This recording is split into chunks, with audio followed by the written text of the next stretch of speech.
জয় করেছো, একটা নতুন শক্তি বের হয়েছে মদিনাতে, খবর পেয়েছো কি? ওই শক্তির নেতার নাম হলো নবী মুহাম্মদ সাল্লাল্লাহু আলাইহি সাল্লাম। কোনো ঝগড়া নাই, ঝামেলা নাই, ওর মাথায় চলে গেছে মোহাম্মদ নামে কে এসেছে রে মদিনাতে, খোঁজ নিয়ে দেখছে হ্যাঁ, যে যায় সে মুসলমান হয় আর অনুগত্য স্বীকার করে। তখন বাদশাহ হেরাকাল বলছে এবার মদিনাটাকে জয় করো। সুরসুরি উঠে গেল। জি ভাই, এতদিন তুমি যা করেছো করেছো, এবার 11 লাখ তারে হাত দিতে যেছো বাপ, মোহাম্মদকে চিনো কি, সে কে? এবার বলে ওটাকে জয় করো। বিশ্ব নবী খবর পেয়ে গেল যে আমাদেরকে বিজয়ী করবে, আমাদের ওপরে তারা বিজয়ী হবে, আমাদেরকে পরাজিত করবে। রোম সোমবার রেডি হয়ে গেছে।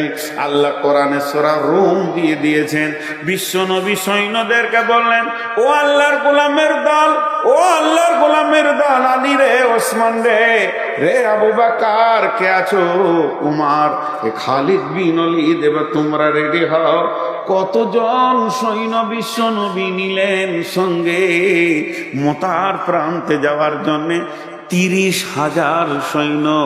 30,000 সৈন্য। কতগুলো বললাম? বেঈমানরা কত আছে? 1.5 লাখ। 30,000 সৈন্য নিয়ে মদিনা থেকে সফর শুরু করে দিলেন। আর মদিনা থেকে যখন সফর শুরু হলো, রাস্তাটা কয় কিলোমিটার ছিল? জি বলেন, কে বলতে পারবে? রাস্তাটা কয় কিলোমিটার ছিল? তখন তো কিলোমিটার ছিল না, এখন কিলোমিটারে এসে গেছে। 1900 কিলোমিটার রাস্তা, পাহাড়ি রাস্তা। শুধু তাই নয়, পাহাড় পর্বত মরুভূমিকে পার করে তাদেরকে যেতে হবে। এই রকম পাহাড়ি রাস্তা, 1900 কিলোমিটারের রাস্তা তারা রেডি হয়ে গেল। এবার মুনাফিকরা ভিতরে ঢুকে গেল। মুনাফিকরা বলছে যাস না, প্রচন্ড গরম, এত গরমে গিয়ে তোরা কি মরবি, এই মোহাম্মদের পেছনে যাস না। বিভিন্ন রকম বুঝাতে লাগলো। ভাইয়া, সূরা তওবার মধ্যে আল্লাহ আয়াত দিয়ে দিলেন, হে নবী তুমি বলে দাও, এই যে 54 ডিগ্রি সেলসিয়াসের গরম, বালি তো পুড়ে গেছে, পায়ের চামড়া উঠে যাবে, তোমাকে পাহাড়ে উঠতে হবে, নামতে হবে, চড়াই উতরাইকে তুমি ভয় করে যাবে না। কিন্তু শুনে লাও, এর থেকে জাহান্নামের আগুন আরো গরম। সাহাবীরা বের হয়ে গেলেন। কয়জন? 30,000। কয়জন বের হলেন বলেন? আর ওই দিকে আছে কয়জন? 1.5 লাখ। তাহলে 1.5 লাখ বেশি না 30,000 বেশি? 1.5 বেশি না 30 বেশি? 1.5 কম, 30 বেশি। আরে 1.5 কম, দেখেন না, একের পরই তো 1.5।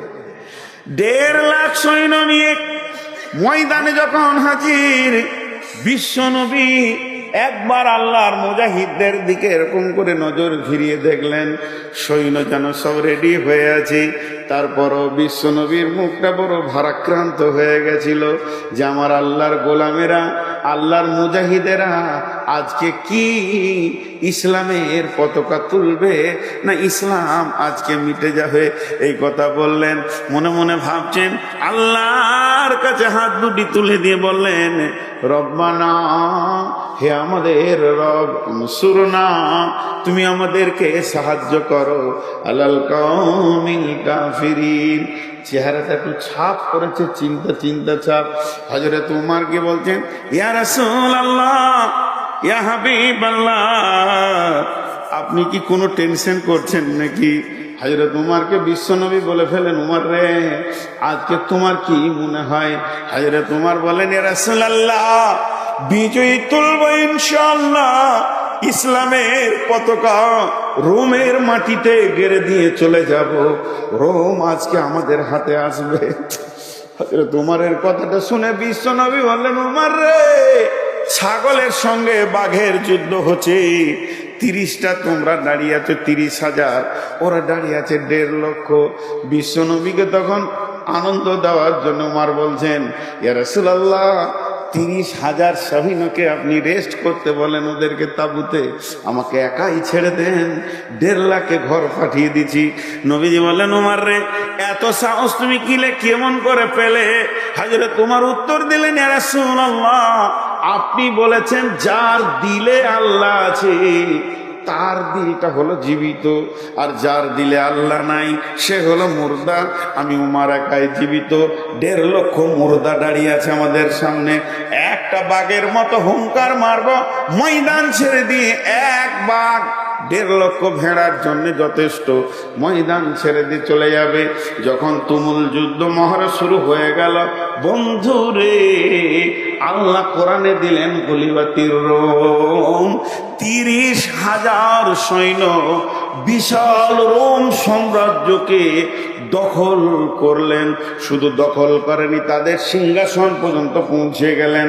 শুধু পৌঁছায়নি, সেখানে যে আপনার কিনা সোনার তাজ ছিল, সোনার শিকল ছিল, স্বর্ণ যত ছিল সবকে টেনে হিঁচড়ে বের করে নিয়ে এসে মসজিদের নববীর গোডাউনে ছুঁড়ে ফেলে দিলে বাইতুল মালে জমা করে দিয়েছে।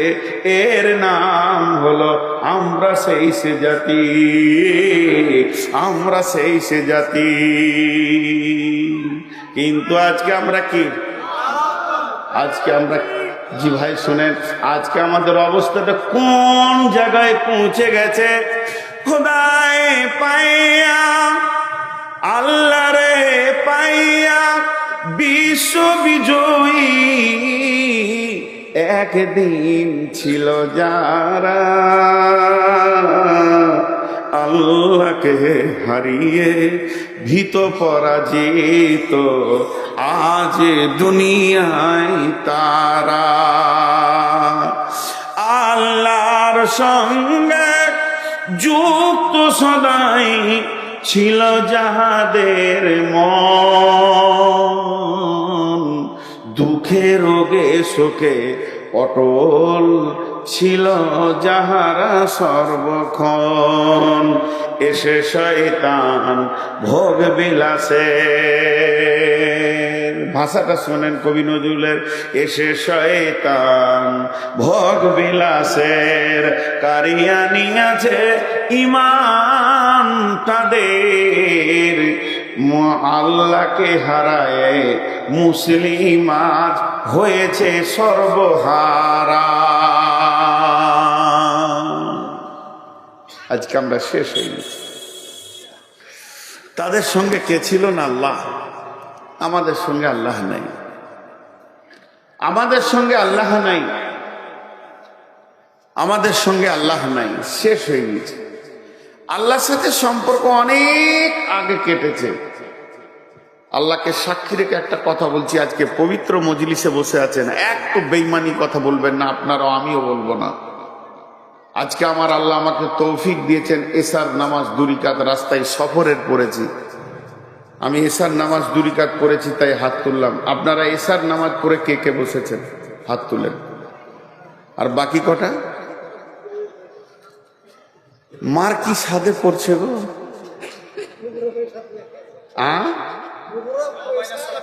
যাই করেছেন এশার নামাজ পড়েছেন কিনা? আর বাকি যেগুলো হাত উঠলো না, আহা, এরা বজরঙ্গের থেকেও খারাপ, এরা বিজিবির থেকেও খারাপ। ভাই আমার, ভাবিয়েন না লোককে দোষ দিতে সময় লাগে, কিন্তু আমি কে নিজেকে খুঁজে পাইনি।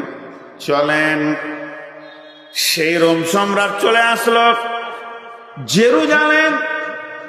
বেশি সৈন্য যায়নি, শুধুমাত্র হযরত ওমর একা গেছিলেন। জেরুজালেম বেঈমানদের হাতে ছিল, পাদ্রীদের হাতে ছিল, খ্রিস্টানের হাতে ছিল। জেরুজালেম শাসন হতো খ্রিস্টানদের মতবাদে। কিন্তু হযরত ওমর যখন তৌহিদের দাওয়াত নিয়ে পৌঁছিয়ে দিলেন, তৌহিদের দাওয়াত নিয়ে তোমরা জেরুজালেম পৌঁছে যাও, তখন তারা জেরুজালেমের যারা সৈন্য ছিল, মুসলিম সৈন্যদেরকে তারা কেল্লায় আবদ্ধ করে দিল এবং বলল যে তোমার যতদিন না আসবে তোমাদের ছাড়া হবে না। পত্র দ্বারা হযরত ওমরকে চিঠি লেখা হলো, ওমর তুমি একবার জেরুজালেমের মাটিতে পা দাও, তুমি জেরুজালেমে আসলে তোমার সঙ্গে বসে আমি একটা আলোচনা করে নিব, কারণ তুমি হচ্ছ বিশাল সাম্রাজ্য,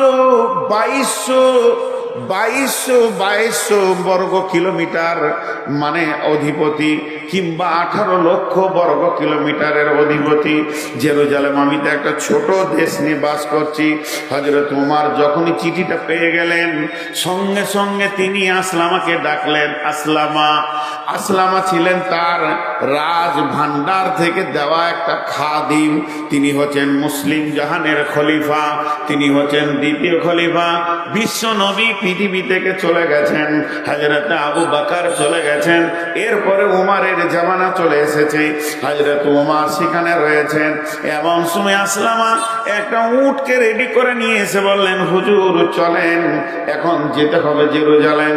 হযরত আসলামা যখন উটটা আনলেন, উটের ওপরে চেপে নিলেন কে? হযরত উমর। হেরি পশ্চাতে চাহি, তুমি চলিয়াছ রৌদ্রদগ্ধ দুর্মরু পথ বহি, জেরুজালেমের কেল্লা যেথায় আছে অবরোধ করি, বীর মুসলিম সিনা দল তব বহুদিন মাস ধরি, দুর্গের দ্বার খুলিবে তারা, বলেছে শত্রু শেষে, উমর যদি গো সন্ধি পত্রে স্বাক্ষর দেয় এসে।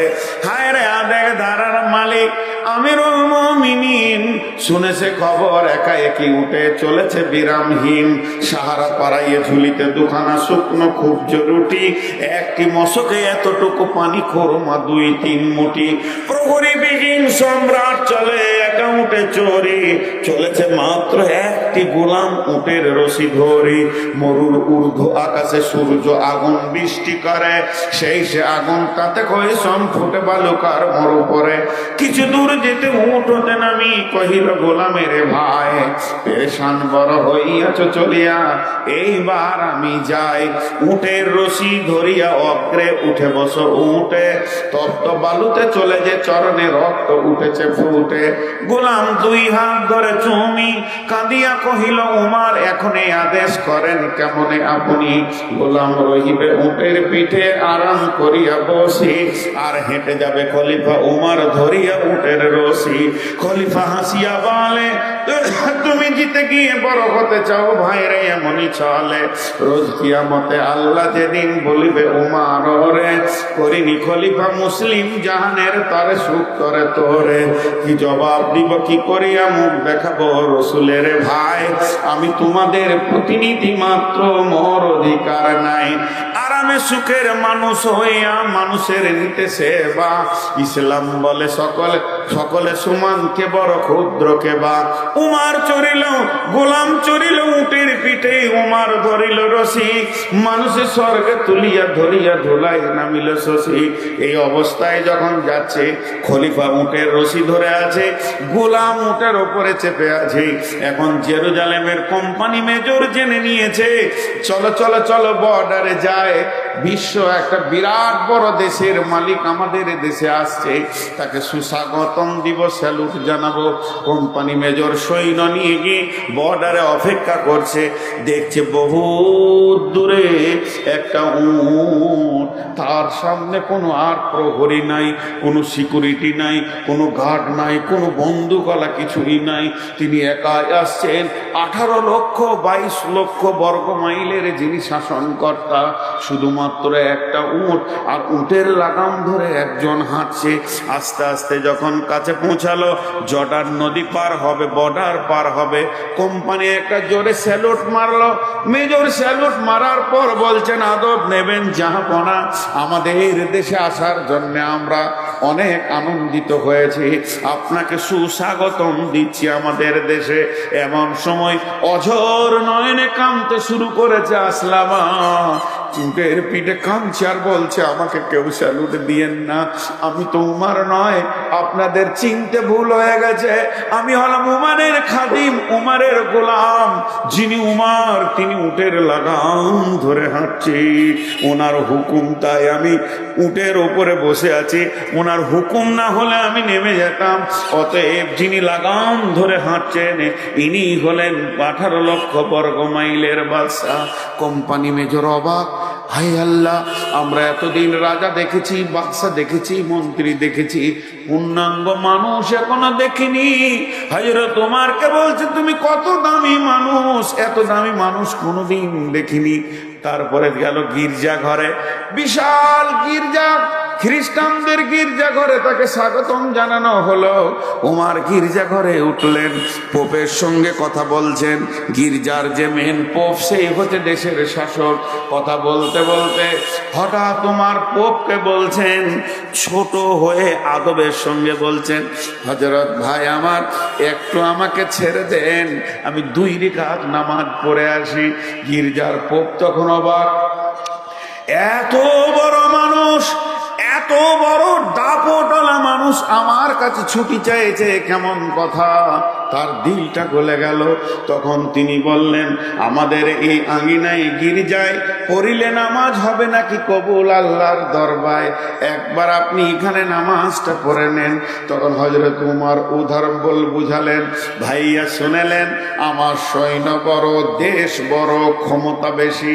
আমি যদি গির্জাতে 2 রাকাত নামাজ কোনো কোণে পড়ে নি, আমার সৈন্যরা ভেবে নেবে হযরত ওমর ইশারা করছে গির্জাটাকে ভেঙে দিয়ে মসজিদ করে নাও। এটা তো আমার আল্লাহ হুকুম দেয়নি, এটা আমার নবীর বিধান নয়। কর মসজিদ, গির্জারে ভেঙে মসজিদে মুসলমান। এ কোনো দিন হতে পারবে না। আমাকে ফাঁকা জায়গায়, একটু ফাঁকা খোলা মাঠে 2 রাকাত নামাজ পড়ার সুযোগ দেন। যখনই এই কথা বলা, তখন সারা জেরুজালেমের যিনি শাসনকর্তা পোপ, এইভাবে ওমরের হাতটা ধরে বললেন, আশহাদু আল্লা ইলাহা ইল্লাল্লাহু ওয়া আশহাদু আন্না মুহাম্মাদান আবদুহু ওয়া রাসূলুহু। রাগ করিয়েন না, পশ্চিমবঙ্গে আমার যথেষ্ট বদনাম আছে। আমি কমেন্টগুলো দেখি না তা নয়, দেখি। পরিস্থিতি আমাকে বেকন্ট্রোল করে রেখেছে। হয়তো 25 সালের শেষ দিকে, মানে আমার আর 10 দিন জালসা আছে, 10 দিন মনে হয় 11 দিন হবে, 11-12 দিন। যাক, 1 মার্চ আমার শেষ জালসা। এবছরকার মতো গুটিয়ে গেল। এপ্রিলে 10-20টা যায় আছে, এবছরকার মতো গুটিয়ে গেল। আগামী সিজনে হয়তো বেঁচে থাকবো কি দেখতে পাবেন, ফিলটা আল্লাহ জানে না। আল্লাহ জানেন, আমি জানি না। আল্লাহ জানেন আমি এই ফিলটা থাকবো কিনা। একটা কথা বলে যাচ্ছি,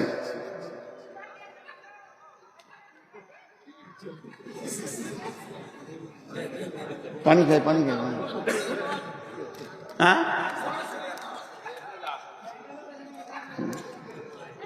আমি তা বলছি না। মেয়েগুলো এত চিল্লাইছে, আমাকে ভয় লাগছে যে বোম এনেছে নাকি, ছুড়ে দিতে পারে। তো আমি আপনাদের সামনে একটা কথা বলে যাচ্ছি, খুব ঠান্ডা মাথায় আপনারা কথাটা শুনবেন। ভুল হলে আপনাদের পায়ের জুতোগুলো আমার মাথাতে ছুড়বেন, আমি ফুল বলে কুলিয়ে নেব। আমি আলিমদেরকে আগে বলছি, এই জাতির প্রথম শ্রেণী হচ্ছে আলিম। এখন মসজিদে ইমাম ভাতা চলছে কি চলছে না? জায়েজ না জায়েজ বলবো না, আমার ক্ষমতা নাই, ফতোয়া দিতে পারবো না, চলছে। তো একটা এলাকায় থানাতে মনে হয় একটা করে ইমামকে লিডার বা নেতা করা হয়েছে। কথা বলেন, হয়েছে কি হয়নি? এখন কোন ইমাম যদি মসজিদ চেঞ্জ করছে, তো ওর নামটাও চেঞ্জ করতে হচ্ছে। এই সমস্যায় রয়েছে, তো তার কাছে যেতে হবে। তার সাথে আবার ব্লকের, তারপরে আপনার MLA সব একটা নেটওয়ার্ক করা আছে, সরকারিভাবে দেওয়া আছে। আচ্ছা, ও ঘোষ খেছে কি খেছে না? ওকে যদি পঞ্চায়েতে প্রদান করা হয় একটা মসজিদের ইমামকে, আর তার পেছনে যে মুসল্লি কটা নামাজ পড়ছে, তারা যে কোন সুখে পড়ছে আল্লাহ জানে। বলেন, মুসলমানদের প্রথম শ্রেণীটার অবস্থা বললাম। ঘোষ খেছে মসজিদের ইমাম। আজকে গোটা ভারতটায় যত হিন্দু, জৈন, খ্রিস্টান, বৌদ্ধ, শিখ আছে, সবাইকে গদি থেকে নামিয়ে দিয়ে মৌলবি কটাকে যদি খালি MLA, MP আর মন্ত্রী করে দেওয়া হয়, এরা যত ঘোষ খাবে এরাও তো খায়নি। তাহলে কোন সুখে আমাদের কিন্তু থাকতে দিবে? আমরা আমাদের লিগগুলোকে খুঁজে পেছি না। রাগ করলে নাকি? হ্যাঁ, পানি খাই, পানি খাই। আমি পানি খাচ্ছি না, জিভ ভিজাচ্ছি। আপনাদের আমার কথাটা বিরক্ত লাগলো, খারাপ লাগলো? এবার চলেন, সমস্ত জাতির নেতাদের কথা বাদ দেন। ওদের দলিল নাই, আল্লাহ নাই, রসুল নাই, কোরআন নাই, হাদিস নাই।